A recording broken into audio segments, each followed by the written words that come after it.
We've all had that moment where you try to cook some eggs on your non-stick pan, and when you try to flip it, the goddamn egg is stuck to the pan. Now you're wondering to yourself, did I just buy a cheap-ass non-stick pan? Or did I somehow ruin it over the past few days? Hell, there are even rumors that non-stick pans might kill you. So should I even be using them in the first place?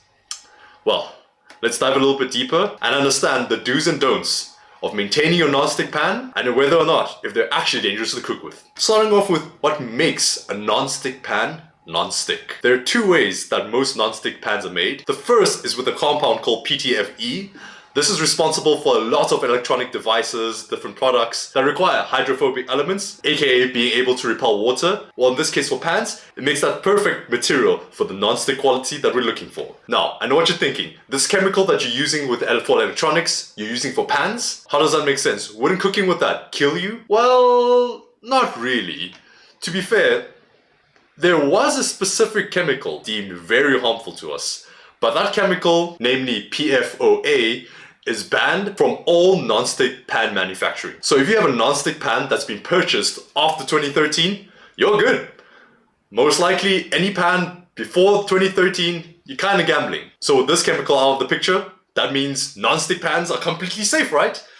Well, not exactly. Let me explain. So, when heated to extremely high temperatures, PTFE begins to break down and become gaseous, which enables you to inhale the fumes and potentially cause polymer fume fever. Now, the recommended maximum temperature for non-stick pans are roughly 260 degrees Celsius or 500 Fahrenheit. The material only realistically starts to break down around 300 Celsius or 570 Fahrenheit. And realistically, you'll only be able to see the fumes actually start to build up at temperatures of 350 degrees Celsius or 660 Fahrenheit. Now here's the thing, guys.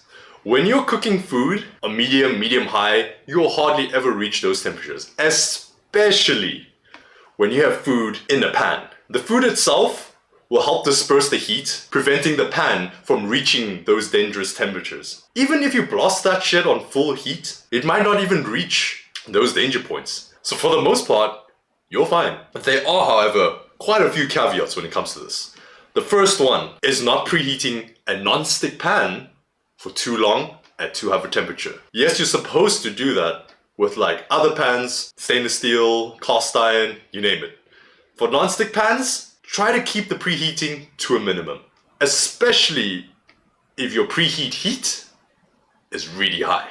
Now, the second caveat, if it's not a liquid or a multitude of different ingredients that cover the entire pan, you'll leave spots that are completely exposed to the heat without any food to counter the temperature gain. That's where there's a possibility that those areas might reach those critical points where the material starts to actually degrade. However, that's only realistically possible if you blast the living crap out of that thing on maximum heat for an extended duration. Realistically, while you're cooking, doing everyday things, even on high heat, you're probably going to be fine. Just to put your mind at ease, the amount of people, specifically in the United States as an example, that experiences polymer fume fever per year is roughly 4. And of those people that are exposed, all 4 of them are in industrial factory settings. None of them come from an incident where someone's cooking at home and they experience this. So based on that statistic alone, you're probably fine just blasting the crap out of your non-stick pan.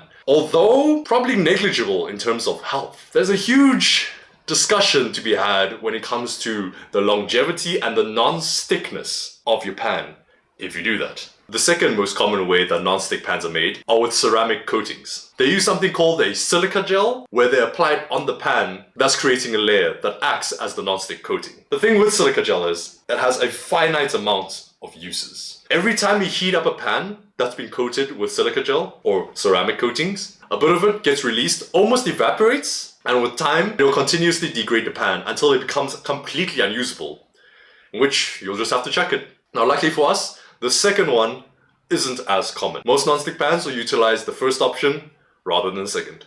Now a lot of you are probably also wondering, what the hell's the difference between an expensive non-stick pan and a cheap non-stick pan?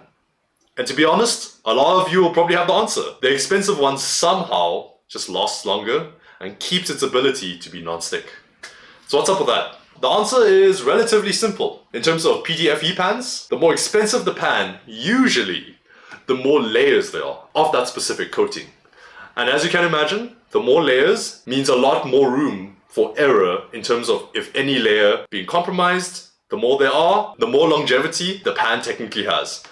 Obviously it depends on how you take care of it, but that's basically how it goes. Another very common mistake I see a lot of people do is throwing the non-stick pan in the dishwasher. Don't do that. If you do that, the aggressive nature of how a dishwasher cleans will potentially strip away the coating from your non-stick pan. And with time, it'll just nuke its ability to be non-stick. Now, in case you're wondering what type of pans can you throw in the dishwasher, just for interest's sake, in my opinion, only, and I mean only, stainless steel. I've found issues with carbon steel. Cast iron is a definite no for dishwashers. You'll find that after a cycle, that thing is rusted to hell. You've essentially destroyed all the seasoning on a cast iron pan. In terms of non-stick pans, copper pans, they're all fall into that general same category of being non-stick. And as I explained earlier, that will just strip away its ability to stay non-stick, removing the coating bit by bit until it's basically no longer usable. So best avoid it if you can. Now this next one is a slightly controversial one, and that's cooking sprays. Now I've heard it a million times. Don't use cooking sprays on a non-stick pan, otherwise you ruin it. Essentially what cooking sprays are, for those that might not know this, they take regular oil and put them in a can. Now obviously the huge benefit of spraying your oil instead of dripping it into the pan is its ability to disperse and cover the entire pan. Very similar to how you use a spritz for like cleaning around. If you just dump water on a window, it's gonna just slide right off, right? It's gonna drip down and wash away.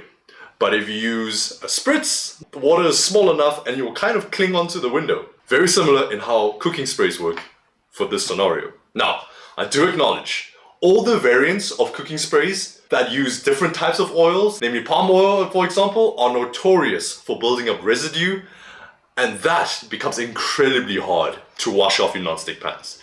And with that residue buildup, will potentially cause your non-stick pan to become non-effective, since it creates almost a barrier preventing the food from getting in contact with the actual non-stick layer.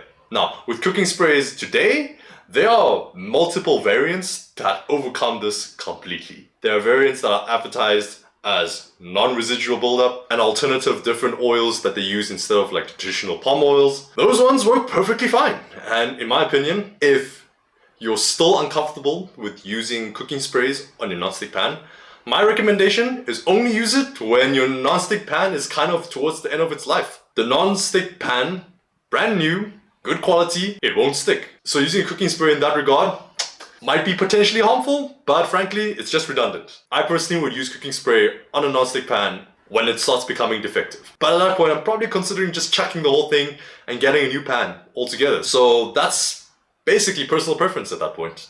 The next reason why your non-stick pan might not be working is you might have scratched it. This is a classic.